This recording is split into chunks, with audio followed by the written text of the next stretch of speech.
Hi, welcome to Master Working from Home with Microsoft Teams. We understand that a lot of organizations right now are either empowering or requiring individuals to work from home. And we want to make sure that we give you some tips to help you get set up for success. So let's go ahead and jump right in. During this session, you'll discover tips and best practices for setting up your home environment for a work situation, maintaining your workflow and productivity while working at home. We'll give you some tips for staying connected to your immediate colleagues and cross team stakeholders while you're remote. And then, if you're a team lead or a team manager, we want to give you some best practices for being able to support a remote workforce while you yourself are also remote. So, the first step in managing effective work from home is to set up your office or office space for success. Let's take a look at what that looks like. Step one is to really designate a specific location. Make sure this is separate from your living space. Now, I understand you may not have a designated home office, but maybe you designate even your dining room table or a space, a desk in your bedroom, something that's separate that you can really allocate for work time. And then commute to work, as silly as that sounds, it does put your brain into work mode if you actually get up and you walk to a specific place, again, that is designated during working hours as your work environment. And then really set ground rules with your family or your friends or your pets for that matter. Right? Make sure they understand. Pretend you're not there, right? You're at work during your 8 to 5 or 9 to 5, whatever your work hours are. Set some ground rules, that you shouldn't be disturbed. Maybe even create a sign that says do not disturb in a meeting, on a call. And then would they know when that sign is up that you are not to be disturbed? And then configure your workspace the best you can to mimic your office setup. It will really help you quickly assimilate into work mode if it's a familiar environment. So work with your organization to make sure you have the right devices and peripherals like your monitors and laptops, desktops, docking stations, headsets, really whatever you use in your work environment. Talk to your manager, talk to your help desk, and make sure that you can get a very similar setup where it makes sense as you're working from home. And if you're used to working in an office environment, you're probably used to hearing people chattering and talking and people walking down the hall. So having a completely quiet environment can sometimes actually be more distracting, as interesting as that sounds. So maybe play some music. I have customers that actually put the TV on in the background. They have a TV in their office, but just something to have that white noise, right? Again, it kind of keeps your brain focused because it's a similar type of distraction as background noise.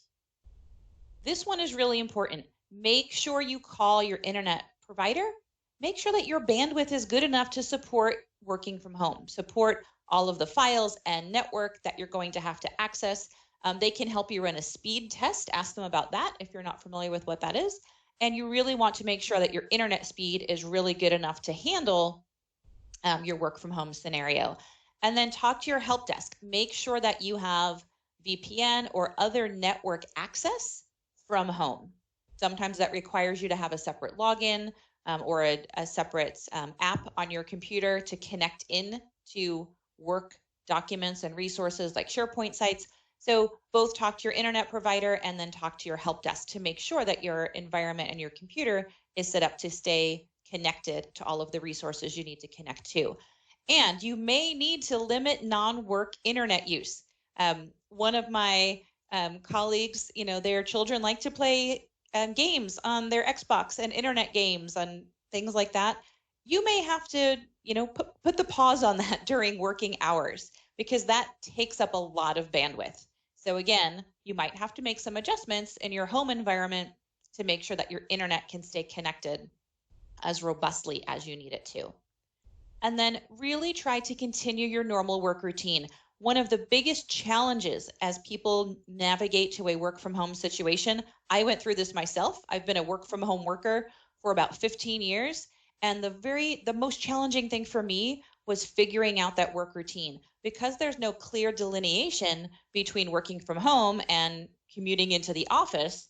I found myself working 15, 16, 17 hours a day. I was always online, right? So try to maintain your standard working hours. Keep your brain in work mode when it's work mode and home mode when it's home mode, right? So maintain your standard working hours. Dress for the office. Don't stay in your pajamas all day. Admittedly, I've done that once or twice, but don't make it a habit. Again, it's all about keeping your brain into work mode. So it really gets your body thinking, okay, I'm going to work now, which is the other reason why we said it's a good idea to commute to work, even if it's, walking down the hall and then sitting in your office space. And make sure you take breaks. When you're at home, it's so easy to get sucked in to all of your work that you actually forget to eat lunch. You forget to take breaks. So mark them on your calendars if you have to, and really take time to step away, go for a walk, eat some lunch, really make sure that you're keeping that normal work mode. All right. So the next thing you want to do is really make sure you're able to maintain connection. So remember that people can no longer walk down the hall and see you and see your office door closed or know when you're directing a question in their way. So you have to be a little more mindful in connecting with your colleagues. So let's take a look at what some of these tips are. The first thing, in Microsoft Teams. Now, this is not a how-to training class. If you're not familiar with Microsoft Teams, at the end of today's session, I will guide you to the how-to training classes. So for right now, just jot some of these tips down and know what you have to go learn how to do. But the first step is really to configure your personal settings, right? One, test your webcam and your headset, make sure they're all set up, that people can see you, that the audio is good, because that's going to be your main means for audio and visual communication to your colleagues. Use the Teams status and status message areas. By default, your team status should pull from Outlook, but there's a status message, a little notes area, and if you haven't used it, I encourage you to start using it. So if you're going to step away for a few minutes, or if your head's down on a project, put it in that status message area. Again, no one can see your office door closed anymore, so give them a little more information about what's going on during your workday. And then in Teams, there might be people that you chat with every day, right? You're used to walking next door to your colleague and talking to them day in and day out. Pin those active chats in Teams so that you keep them front and center. Again, you want to keep all of your common conversations and chat messages in the forefront, so for easy accessibility. And again, if you're not familiar with how to do that, we can show you how to do that in our training. And then really do what you need to do to really allow your colleagues to virtually see you. I love the do not disturb status, right? Again, no one can walk down the hall and see your office door closed anymore and know that your head's down on a project. Put yourself on do not disturb and then use that status message to say, hey, in work mode, don't disturb me. And if you're standing in a group physically, if you're all in the same physical location, you can make eye contact with someone and direct a question to them.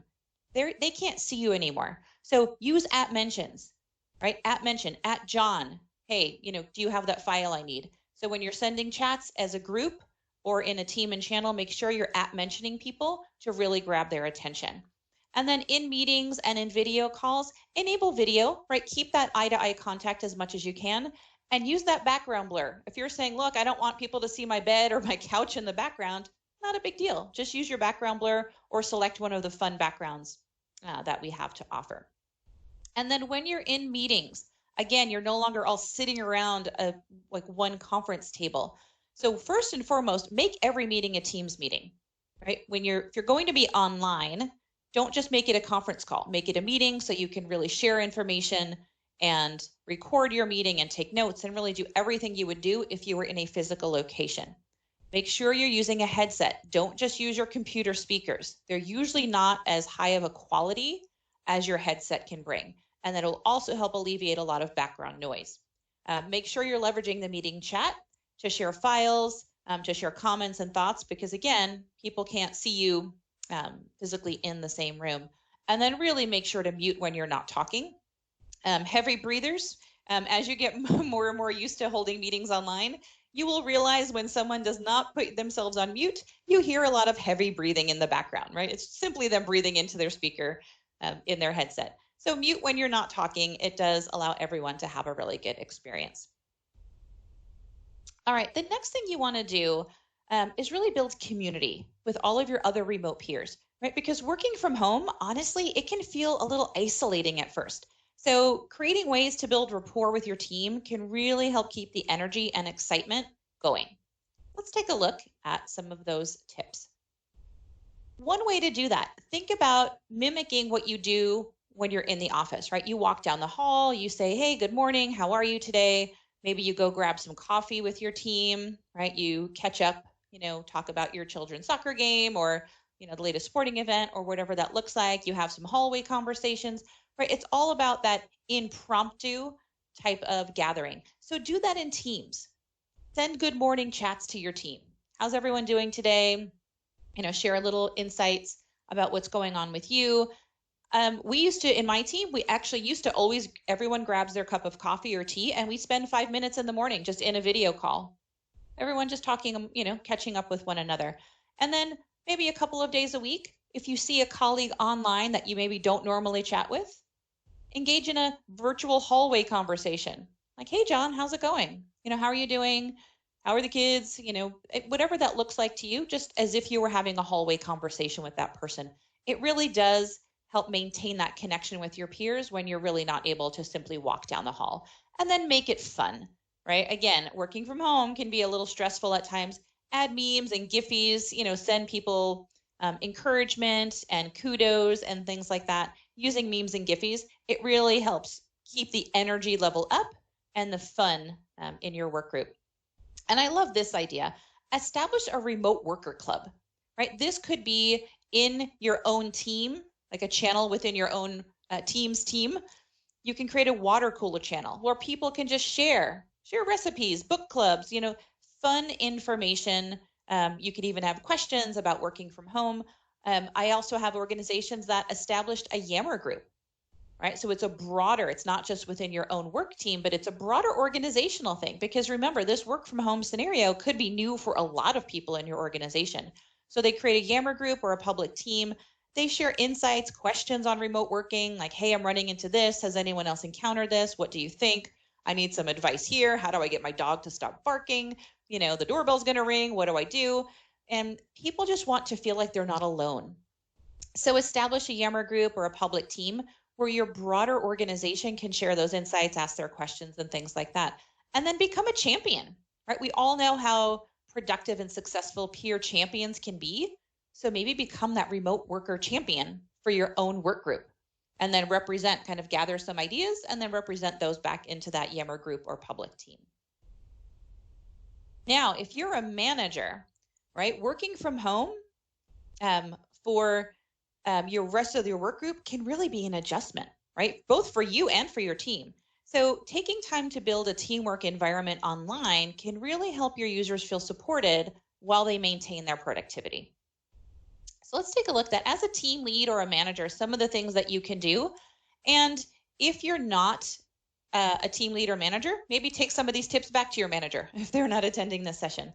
So the first one you want to do is build a network, set up a team for your team, right? Go into Microsoft Teams, set up a team. We love the word teams, apparently. Set up a team for your team, create a set of channels, right? We talked about that water cooler channel to keep it fun, but obviously you want, work specific channels as well.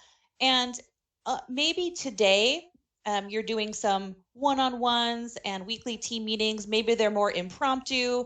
Maybe you work to go grab a cup of coffee or meet over lunch. Be more mindful in making one-on-ones and team meetings a priority, because it is the place, the kind of the safe space for your whole team to get and stay connected. And again, you can't just walk down the hall. You don't know if someone's having a bad day. So really make those one-on-ones and weekly meetings a priority and establish a cadence. So again, you want to keep people feeling like they're in normal work mode. And then create structure for your meetings. If you're used to in-person meetings when you're all gathered in a conference room, sometimes the agenda is a little bit loose. You spend the first 5 minutes just catching up and everyone's, grabbing water from the kitchen, right? So here you really want to minimize all of those distractions and create a formal agenda. Make sure you're going around the table and giving everyone an opportunity to speak up, right? Using the video is a great way to do that so you can see everyone. And then if you typically hold longer meetings, I would say longer than an hour, even 45 minutes, right? People can get distracted. They can start checking email, multitasking, right? And you can't see what they're doing, unless they have their video on, but make sure you're scheduling some breaks in between, like, "Hey, we're going to take a 5-minute break. go check your email. We're going to come back. So it's really about being more fluid in how you work and really, learn together, right? This is a change for everyone involved. I say embrace the distractions, right? I am never going to get my dog to not bark exactly when I don't need him to bark. Right? I'm surprised he has not started barking right now. But, it's really about embracing those distractions, right? It's no longer about work-life balance and saying hours I'm at home and these hours I'm at work. It's work-life integration. And it's just the reality, right? We're not separate human beings from our work and our home environments. We're one human being that needs to balance both. So just embrace the distractions. Sometimes we'll have a dog bark in the middle of our team meeting and we're like, oh, look, he has a lot to say too. And again, it really brings that anxiety down a little bit, and be open to some flex time. So sometimes people might say, look, when I'm working from home, if my child is acting up or my dog, is barking, I might need to step away for 5 minutes during the day. Be open to that. It allows people to almost be more productive because they feel a little bit better about managing the work and the home life together. And then really make sure that you're encouraging your team to connect with one another. All those points we talked about earlier on today, those are all great ways to encourage your team, right? The hallway conversations, the coffee chats, things like that. Really encourage your team to be open and mindful with one another. And then make it easy as possible for your team to stay connected in Teams. So make sure all of those files that maybe you have on your desktop or something like that, make sure they're posted to a shared location, SharePoint, OneDrive, that you're sharing out either through those apps directly or through Teams so that people have easy access to them. Make sure inside Teams, you're pinning important apps and resources to the tops of your channels so people have quick access to the files and resources they need. And then, as I mentioned earlier, right, encourage people to communicate with one another. I love to use channel conversations to do that because then it's not just one-on-one. Everyone feels like they're part of the conversation. This is a big one. This is really big as you're getting used to working from home when you can't, just walk down the hall and start talking to someone.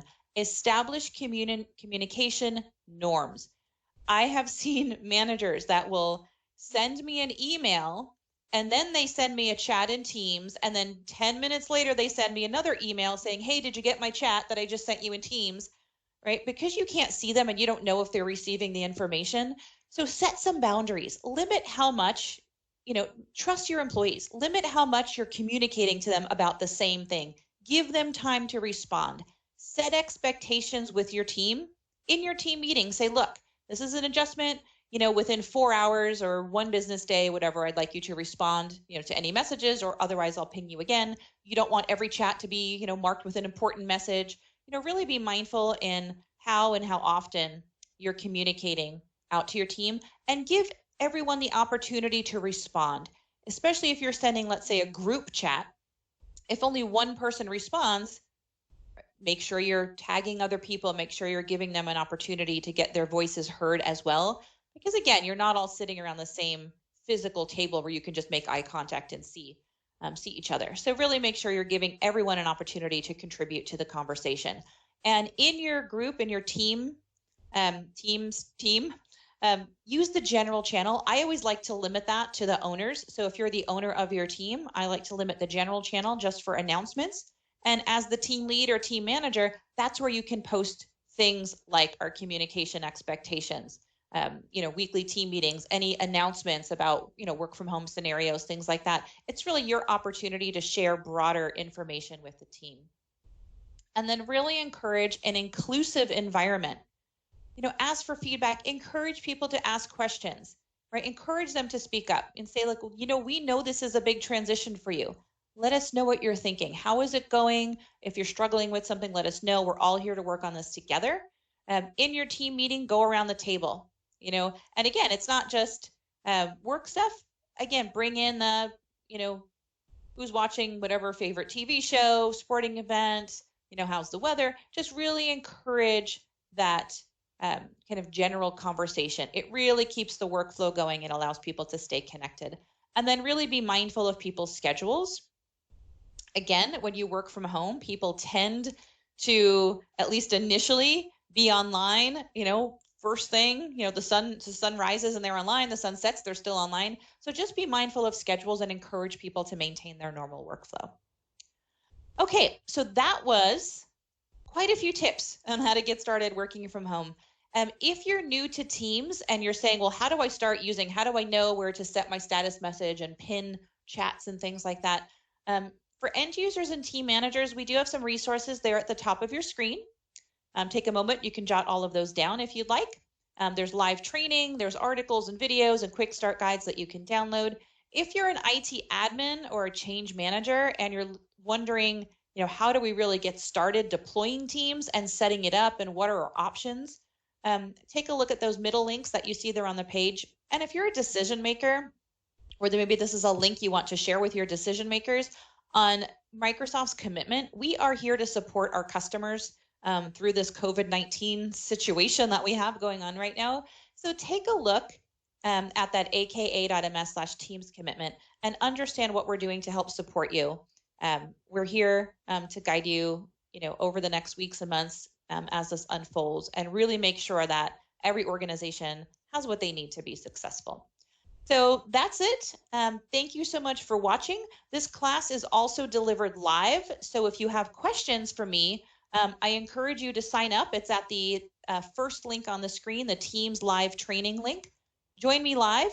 Ask your questions. If you're running into a situation, happy to help and try to guide you the best way I can. So thanks so much, everyone. Have a fabulous day, and we hope to see you again soon. Thanks.